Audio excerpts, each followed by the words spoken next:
Welcome back to the Health Marketing Collective, where strong leadership meets marketing excellence. I'm your host, Sara Payne, and I'm bringing you fascinating conversations with some of the industry's top marketing minds. Today, we're digging into something critical for any marketing leader: how to fuel business growth and empower your field sales team to win in a crowded market. Joining me is Larry Zarin, the longtime Chief Marketing Officer of Express Scripts. During his tenure, he helped lead the company's transformation from a relative startup into a Fortune 24 powerhouse. Larry's path is anything but traditional. He started in entertainment marketing before spending 2 decades in healthcare, and he's known for bringing fresh, unexpected strategies into highly regulated industries. He's built programs that didn't just look good on paper, but they actually moved markets, rallied teams, and delivered results. He's passionate about innovation, powerful narratives, and what he calls business theater, that sweet spot where the right strategy meets the delight of the unexpected. Now in a consultative role, Larry remains energized by bold ideas, clever solutions, and the opportunity to help teams solve big challenges. We'll ask Larry about market fit, sales enablement, thought leadership, and yes, even a little business theater. Let's dive right in. Welcome to the show, Larry. Thank you, Sarah. Great to be here. Yeah, pleasure to have you. Let's start off, Larry, with a guiding principle that I know you care deeply about. You've said that relevance and differentiation are the real North Stars in marketing. Can you unpack that from your perspective? Sure. I think that relevance would speak to, your target audience, your potential clients. How important is A, your messaging, or B, your product or your services? And that axis kind of stands alone. And then there's another axis, which is how unique is it? How differentiated it is? It's really easy for companies to do different and unique things. For the sake of innovation, people can innovate like crazy. That does not mean, and most of the times it does not mean, that that is also highly relevant to the needs and the demands of a client. So it's finding that harmony between those two objectives is what really fuels what I think is great marketing. Again, there's people playing around both, but if something is highly relevant and not differentiated, it's what we would call table stakes. You have to do it, but don't kid yourself and think that is in fact unique and indigenous to your organization. And the same thing with things that are incredibly unique without strong traction or relevance. That would be called fool's gold. And there's a tremendous amount of intellectual honesty required for a company to map what they're doing or what they want to do and have very candid discussions about what quadrant this is going to fall into. Is it table stakes? Is it fool's gold?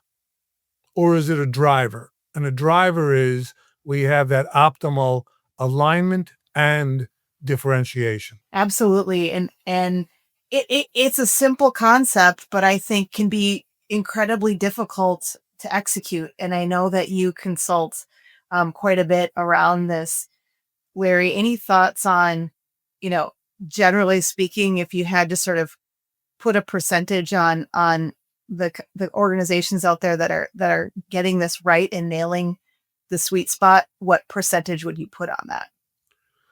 Lower than 50. And the reason being is that quadrant I mentioned once, and that's fool's gold. The fact that there is a champion in the organization around an idea, and the idea is unique, and this champion has clout in the organization, and they continue to push, but the field force, which is salespeople and account management people, they are part of the field force. When I speak about, who my client is as a marketer, it's the field force. It's the people that are getting in front of the clients. And, they quite frankly are rolling their eyes in a typical organization around a high percentage of that company's offerings, Mm. meaning that sounds great back at headquarters, but in the field, I'm not just getting the embrace. And that's got to be intellectually, honestly labeled and categorized as fool's gold. Wow, telling it like it is there, Larry. Like that. Appreciate that. I think you're right. Um, again, you consult around this, but when there is lack of alignment and you're not hitting the sweet spot, where do you typically recommend? I mean, this we could spend the entire 30 minutes together just going down this rabbit hole here, but at a high level, quick response level, where do you recommend they start? I workshop this concept, and it takes a dedication of 3 hours to 6 hours of workshopping. And then a very interesting thing happens organically. The truth emerges. Mm, It it moves from opinion to fact. yeah, And that's the key, is to get an organization that wants to do this mapping around this paradigm, this matrix, what we call a strategic assessment mapping. And then the truth will emerge, because the truth is going to be in sales numbers, customer yeah. feedback, excitement and enthusiasm of the field force to bring things to the field. So it's not a 1 hour meeting. It's, if they workshop it, and I'm answering your question directly, if they workshop it, the truth emerges. Let's shift a little bit and go more into this discussion around how marketing can better support the field force. When we were prepping for this conversation, Larry, you used a phrase that's really stuck with me, and that is beans and bullets. And I know it's a military reference, and I think it captures something really essential about what B2B field sales teams actually need from marketing. But for folks who may not be familiar with the phrase, can you break it down and share how you think it applies to building real support for the field? Sure. The analogy, to the military, is pretty parallel, and let me explain. A large B2B organization like we grew into at Express Scripts, now Evernorth, part of Cigna. You can only imagine how that field force has gotten larger. And Yeah. many of the people listening to this podcast, that is a group of people that are out in the trenches, in the foxholes, really involved in hand-to-hand interfaces, walking into conference rooms and looking to upsell, looking to renew, or looking to sell an organization for the first time. But they're really involved in the hand-to-hand interface with the decision makers.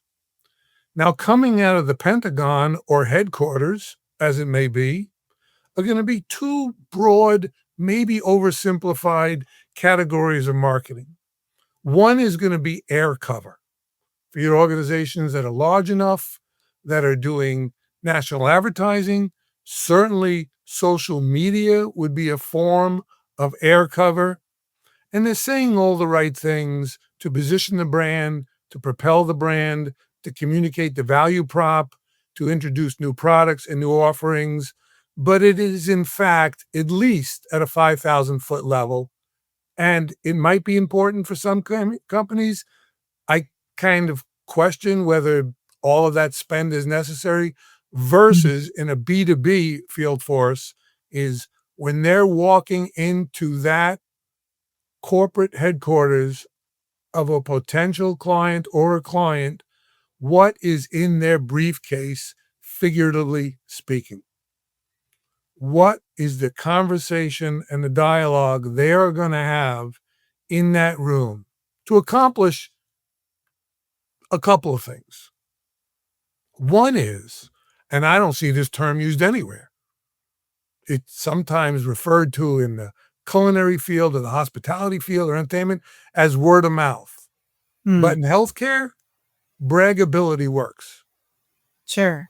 When people leave that meeting, what are they going to tell others about? It could be their Mm. significant other at home. It could be their colleague in the cafeteria. But was that meeting, was that discussion with your organization braggable? That's where I begin to really embrace this concept of business theater and edutainment and make it braggable. We'll come back to that in a moment. And the second thing is, how likable is the organization? These are the beans and bullets. Obviously, the innovation of products, services, the credibility, the proof statements, all of that. But many of those things are table stakes. Yeah. Many of those things are table stakes. Your company's point of view, your company's approach, the way that they engage that potential client and that prospect, those are the things that can really, really differentiate. And that's what I mean by beans and bullets. I get very frustrated when I see all of the money being spent on training and teaching as it relates to a sales organization Mm. with I think less attention than it deserves around inspiring, Mm. inspiring the field force. The fact that they are proud to run to the airport at 6 in the morning, get on a plane, leave their family for 2 nights, and go pitch the wares of your organization. Yeah. Once you build that pride, great things happen to a company. Great things happen to a company. And there's not enough emphasis on that. There's just not. I'm not saying don't train. I'm not saying Right. you Right. Of don't course not. need it. I'm not saying you don't need air cover. But I know this, Sarah, when you walk into a conference room and you're about to sit down with people you know or people you don't know, we're all hardwired as part of the human species for two things. This is not opinion, this is fact. Yep. We're all hardwired for inattention and inertia. Mm. It goes back 60,000 years to the savannah. If you want to get my attention, it better be one of two ways: things of great pleasure or things of great danger. Yep. Usually a pitch from a healthcare company is not what our prehistoric minds process as great pleasure. Right. You would Okay. hope not anyway, right? Or We great all pain, know. right? It was very simple what great pleasure was 60,000 years ago. And great danger or fear was, the lion rustling in the woods. Yeah. Um, so first of all, when a marketing team understands, and the second hardwired component is inertia. It it takes a lot for people to get people to change. A lot. Absolutely. And we are hardwired for those things. How many marketing organizations sit with their sales organizations and start there, right there?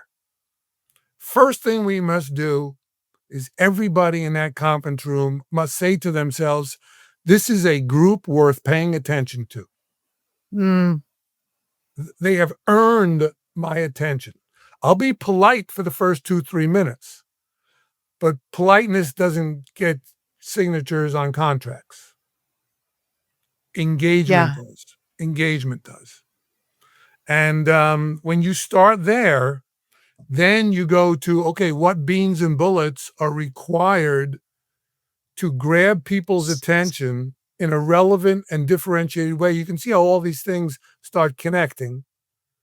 And that's just the approach, we took during my heyday at Express, and still what I'm working with, consulting clients on is just that, just that.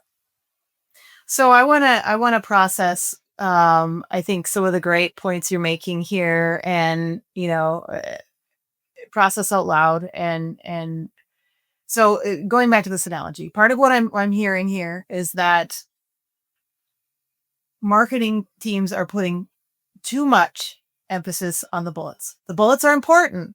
The bullets are important, but they can't be the only priority. We need to potentially put more emphasis into the beans.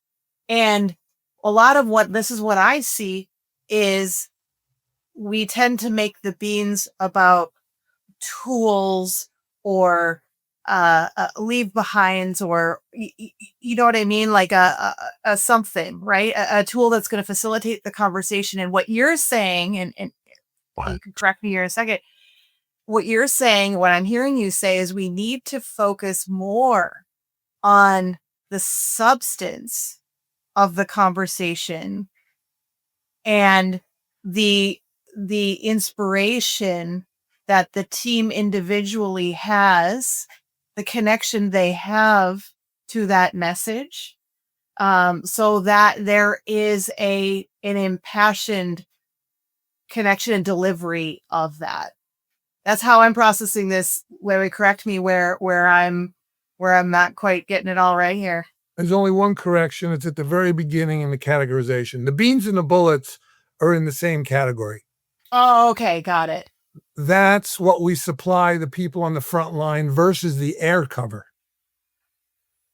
Got it. Right? Somebody fighting a war needs ammunition and food. Right? Got it. They need nutrition. Okay. They need nutrition and they need ammo. Air cover is a more macro strategy. Got it. So yes, past that categorization, you got it perfect. And that is what is the content, and quite frankly, how much production or orchestration goes into that meeting. Versus let's just tell them what we do for a living in a really well done deck. Yeah. And the goal is well done decks, well done PowerPoints don't always get and hold the attention of a decision maker. Sometimes they do, sometimes they don't, but sometimes it's other things. Sometimes it's storytelling. Sometimes it's a video. Sometimes it's a thought exercise. Sometimes it's an interactive exercise with the group.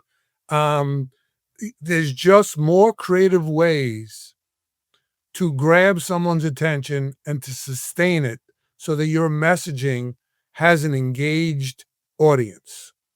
And I don't think there's enough focus on that, and to inspire a field force to go in with a hop in their step to do that. Yeah, no, it's great conversation, great advice. And I suspect a lot of people listening are thinking, yeah, yep, this is 100% right. Like there's more we can do here. So let's imagine they are saying that, Larry. What are some more ideas, right? Can you take us back to, the early days of implementing this philosophy and approach at Express Scripts, or some examples of things you deployed along the way that really are effective at moving the needle and really enabling sales teams to be more effective in those meetings? Yeah, part of it's philosophical. At the time of the founding of Express Scripts, and the CEO who led us for a long time, founder and CEO, it's not a coincidence that I came from entertainment marketing and was recruited into healthcare. I mean, that's a head scratcher right there. We work in healthcare in a pretty parochial industry. And this particular gentleman had a belief that, no, I need to be a leader who buys into the cross pollination and cross fertilization of ideas from other industries into this one.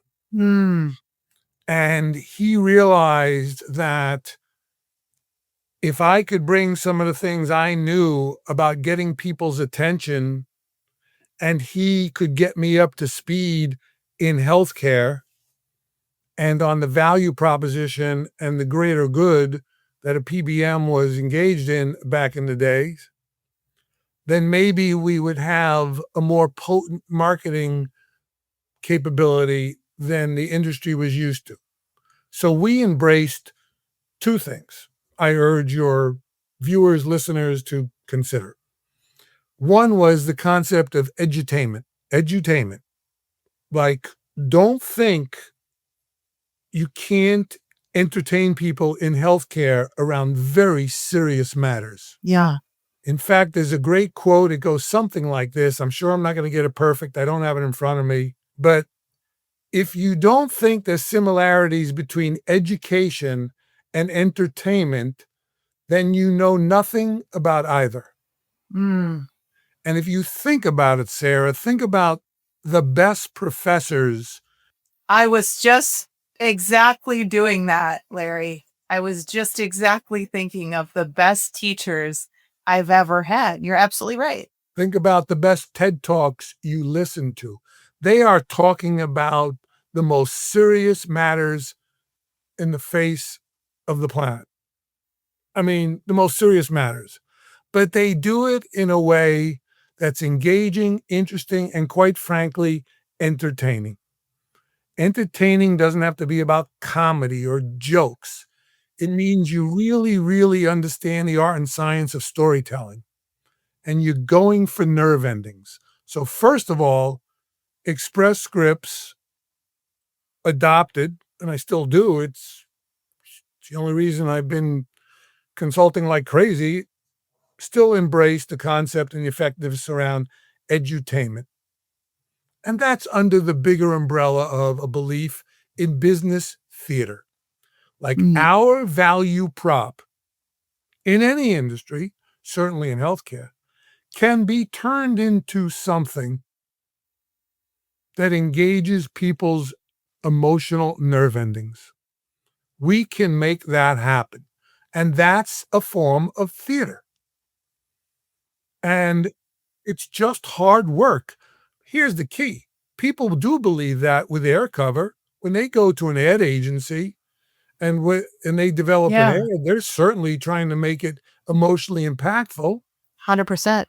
But the same effort isn't given to the beans and the bullets and what's in that field force's briefcase, figuratively speaking.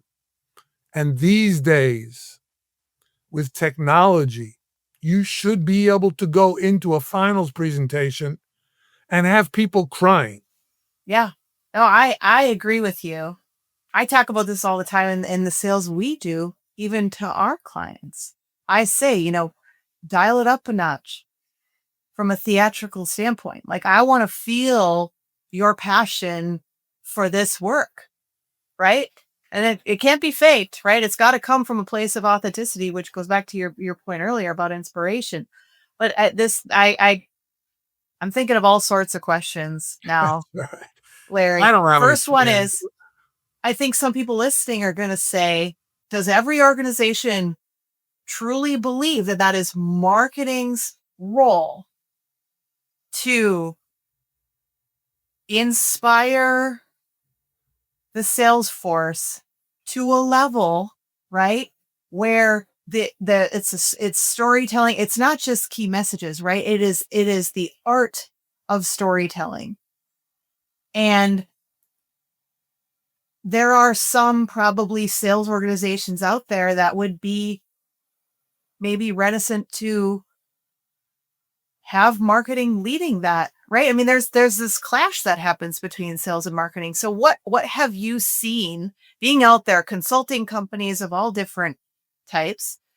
Do you run into resistance to have marketing playing that big of a leading role around the story that is being told in those meetings? It didn't at Express Scripts, and here's why.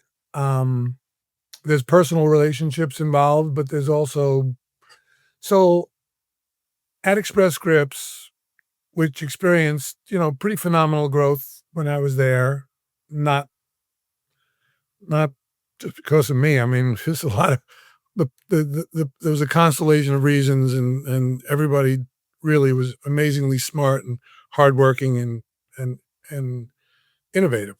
But I've seen one common denominator, Sarah, to answer your question about high performance organizations. And one for sure is optimal alignment between sales, marketing, and culture.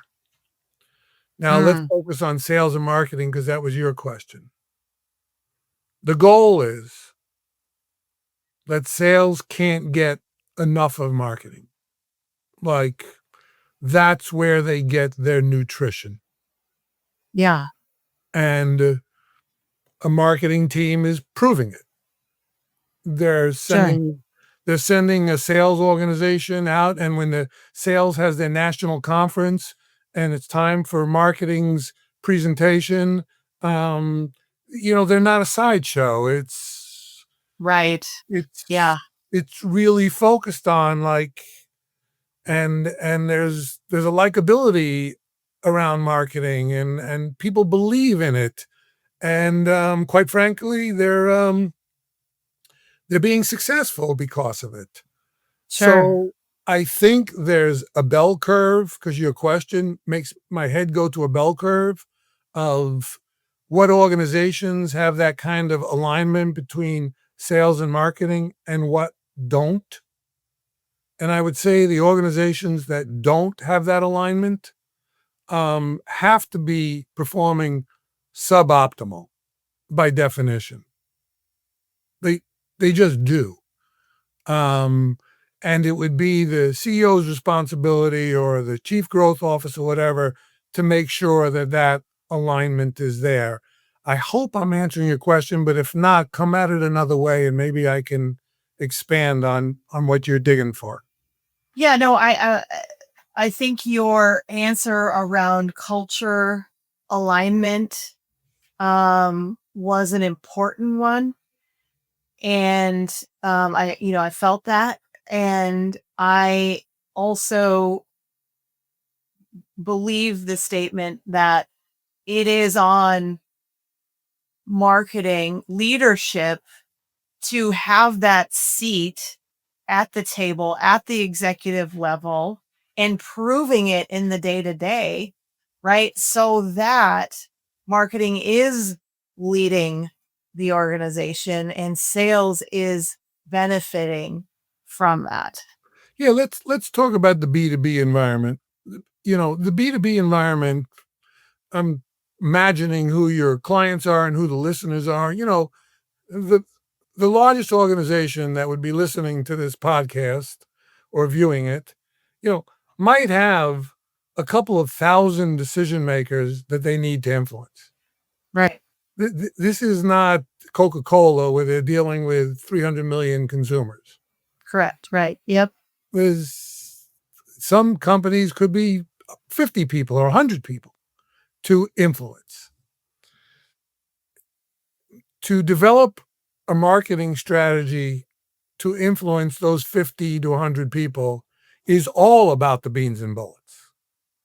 It's all about getting in front of those people and having them say the following: that when Imprella is done presenting to them, or Zarin, Schmarin, and Zarin is done presenting to them, they go, I'm not sure I'm giving them my business right now, but the lights are on at that shop.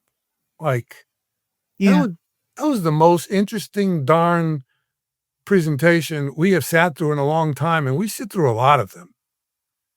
Like, that really made me think. I just like the way they come at it. They came at it differently. They made me think about it differently. They got me engaged differently. Right now, maybe we're a little stuck with our incumbent, but I got to tell you, next time Sara Payne calls, I'm answering the phone again. And that's the goal in B2B. Um, and that's not checking boxes. That's really, really a very creative process with the leash, the leeway, the license, the freedom to do it. And that Yes. to me is, the bigger these companies get, I think that gets more restrictive. And if I may keep going, I really believe in the power of a thought leadership platform. Yes. And I know that was on our topics to discuss. So I Yes. I apologize for fast forwarding there, but it's relevant to what we're talking No, about. go for it. Absolutely, go for it. Thought leadership is an easy thing to say. Everyone has to include it in their marketing mix manifesto, and 1 out of 50 are done effectively. 1 out of 50. And not because it's rocket science. It's just because people just don't understand the potential. First of all, the first place the train stops is with white papers. And Larry Zarin is not big believer in white papers I'm not mo- either. moving any needles, Yeah, same. whether it be around perception, certainly not in sales, but whether it be around perception, brand positioning. I'm just not a big believer in white papers. But thought leadership platforms thoughtfully put together and executed is another thing that will inspire a field force considerably, significantly. One other footnote about thought leadership platforms. You can't have 4 of them in 4 years. Yeah. I won't mention names, but there are some behemoth healthcare organizations that every other month they're focused on something different. Yeah. And they're making a mistake. Yeah, I agree. I agree. And I think, I mean, terrible report card, 1 out of 50. Those are terrible Yeah, numbers. maybe I'm exaggerating. No, I don't disagree with you. I'm not, I just wanted to emphasize the point there. That we've got some work to do. We got to get it together. And I think one of the gaps, or reasons why A, there's bad report card, or B, there's a tendency to want to change the flavor of the month, right? And reinvention of this is a couple of things. One, there is the temptation that we have to represent everything, right? We are a large behemoth organization. We've got, you know, hundreds of we've got 50 different solutions, right? That we're selling, product solutions, whatever it is. And how could we possibly, Larry, not represent all of them in every thought leadership piece we put out there? But that is the mistake, to take a solution or product oriented approach to your thought leadership platform, where when what you should be focused on are the problems you are solving for your customers, right? And distilling, if focusing on the ones that are the largest pain points. And ideally, then when you take that approach, multiples of your solutions, your offerings, helps combine to help solve those problems. And there becomes the right fit from a thought leadership standpoint, right? Has to be anchored from a mission, vision, core values standpoint, right? Has to be something you're actually doing something about. But when it is problem oriented, rather than solution oriented, I believe that's the sweet spot. So one of the failures is that we try to be represent all of the things equally, and then it gets watered down, right? And we're not really Completely watered speaking down. Yeah, to completely anything. watered down. And I Yeah. think the other gap that folks have with this is this goes back to your very first point in the relevancy market fit conversation, which is, say something, differentiation, say something that I haven't heard before, say something unique, right? Don't tell me the same thing everybody else is saying, because if I gotta sit through another presentation or read through another article that just regurgitates the same problem in the same way and doesn't actually, add value to me, you've lost my attention. I don't have time for that. Right. So, Agreed.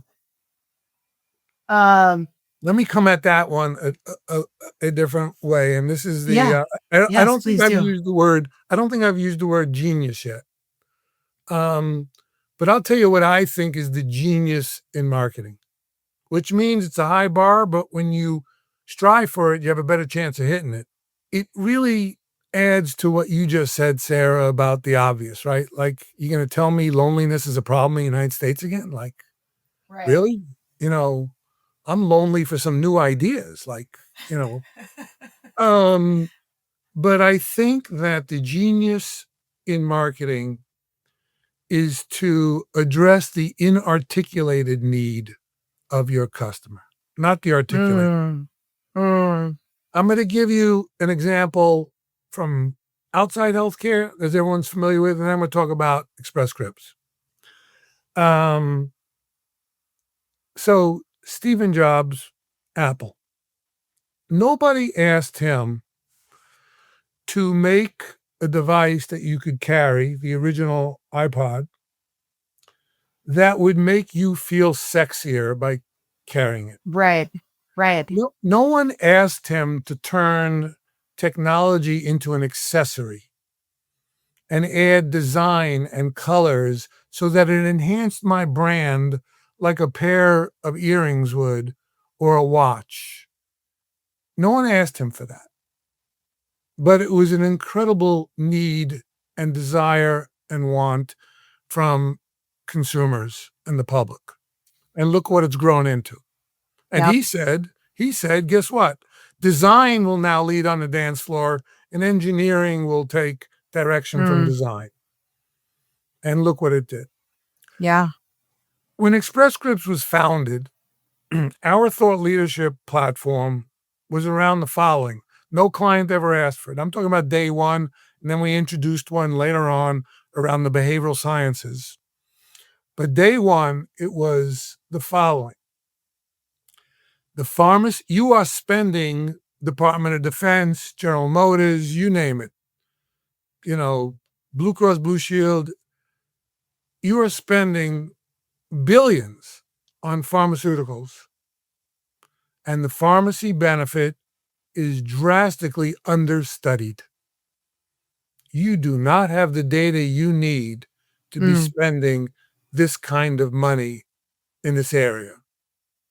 You don't know the relative efficacy of this drug versus that drug. You don't know enough about drug to drug interactions. You don't know enough about regional analysis. What are people in this zip code buying versus that zip code? You don't know enough about prior authorizations and if they're working or it's just understudied in the late 80s, early 90s. And we launched a thought leadership platform around research, drug trend reports, outcomes conferences that really led the industry that if you want to rub shoulders with a partner, a PBM, that is taking a much closer scientific, data-driven look at where your money's going as an employer, then we're the company to do it. It it and then we added some fun factors to that around our outcomes conference and the kind of speakers we got and the drug trend report and we created incredible business theater around a point of view Yeah. that the pharmacy benefit was understudied. Mm. And that again was an inarticulated need. No one asked us for a drug trend report. Yeah. No one asked us for an outcomes conference. No one asked us for this level of analysis, but our founder and the people he put around him and the leadership team, were qualified to drive that kind of TLP, thought leadership platform. So it comes back to my point that, just taking problems, solutions, warming them up, serving them in a different way is not the genius of marketing slash sales slash growth. The genius is to uncover an inarticulated need and own it and nail it and champion it. Love that. We could talk about this all day, Larry. I think that's a great place to end the conversation. I wish we could go further. I got a couple of quick fire questions for you here before we wrap. What is one lesson from the entertainment world that healthcare marketers should steal? How to tell a story. Yeah. A presentation should always start with the anxiety, just like a good book, story, or movie does. If you want to get people, you start with the pain point. You start with what we call the predator. Great advice. You don't start with the solution. What's a go-to tactic for rallying the field team when morale is low? When morale is low, I have to give that 30 seconds thought. I would think that, and which team is low? The whole company or the field team? The field team. Okay, the field team. That today's the first day of the rest of our lives, and there's a recommitment to the field team, and we are going to get out in the field, understand your needs, understand your challenges. We don't take you for granted. Yeah, you are the lifeline of this company. Without you, there is not a company. And at the same time, we're going to raise the bar. We're going to, make personnel moves and make sure that we have the very best field team taking the field, just like a world championship team would do in sports. We're making that commitment from our end starting today. What a great rally cry. I love that. Fill in the blank here, Larry. Last question. In B2B marketing, you don't have to be perfect. You have to be blank. Authentic. Well, this has been fantastic, Larry. I know I learned a lot today. You offered a lot of really great advice. If folks want to connect with you to learn more about your work, how can listeners get in touch with you? My email address. Should I give it or you'll give it? How do you want that to work? Yeah, you can go ahead and say it. It's Zarin, Zarin, 610@gmail.com. I'm a one-man show. I don't have a website, but I've got plenty of fuel in the tank, and I've been enjoying the engagements. So, and you're also on LinkedIn, Larry Zarin on LinkedIn. Yeah, again, that's great. Thank you, Sarah. You're going to be my marketing director. Well, thanks so much for joining me today, Larry. I really appreciate it. Sarah, thank you very much. I really enjoyed the conversation and admire the work of your shop. As I told you when we first met through a mutual client, real thoughtful, quality work. So you're on my list. You didn't have to say that. I didn't pay him to say that, folks, but I appreciate it, and the feeling is mutual, Larry. Thanks for the opportunity, Sarah. You bet.